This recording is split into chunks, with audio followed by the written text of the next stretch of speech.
Баршаларыңызға сәлем қыздар. Бүгін біз сіздермен өте дәмді болып шығатын, жасалу жолы ерекше, сүзбемен және де кілегеймен дайындалатын пирогтың рецептісімен бөліскім келіп отыр. Ең алдымен құрғақ табамызға 35 грамм күнжітімізді осылай қызарғанша қуырып алатын боламыз. Бұл күнжітімізді біз қамырына пайдаланамыз. Дайын болған күнжітті суытуға қоямыз. Күнжітіміз суығаннан кейін ыдысымызға 200 грамм бөлме температурасындағы сары майымызды саламыз. Сары май бізде кішкене еріп тұруы қажет.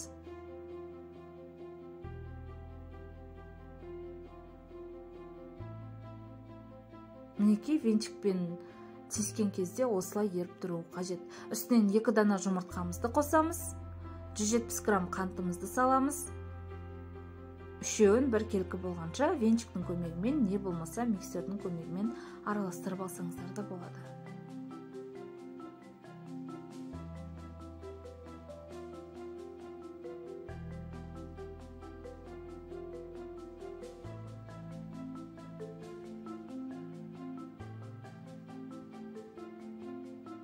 Осылай басы біріккеннен кейін суыған күнжітімізді саламыз. Тағы да араластырып аламыз.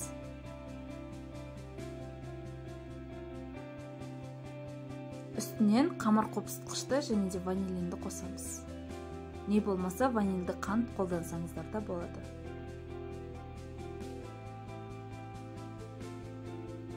Ең соңында 430 грамм електен өткізілген ұнымызды салып, қамыр илеп бастаймыз.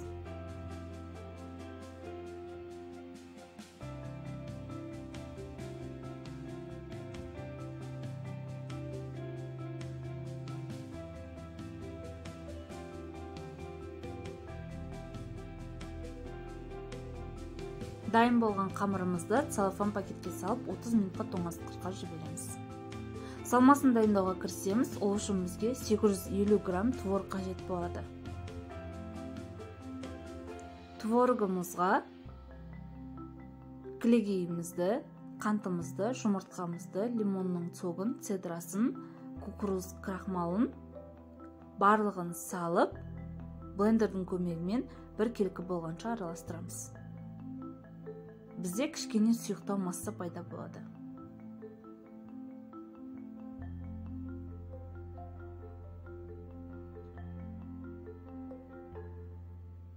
Салмамыз дайын. Енді қамырын жаюға кірісеміз.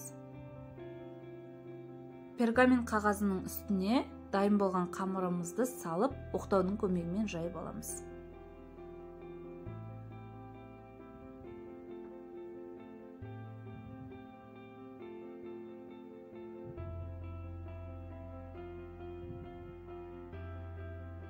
Қамырымыз дайын. Дайын болған қамырымызды 20-30 размерлік формаға жайғастырып аламыз.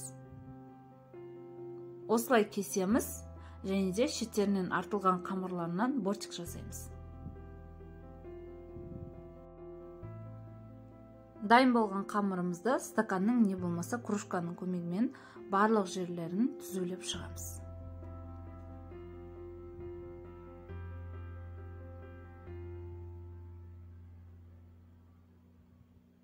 Түзулеп болғаннан кейін санчқының көмегімен осылай тесіп шығамыз.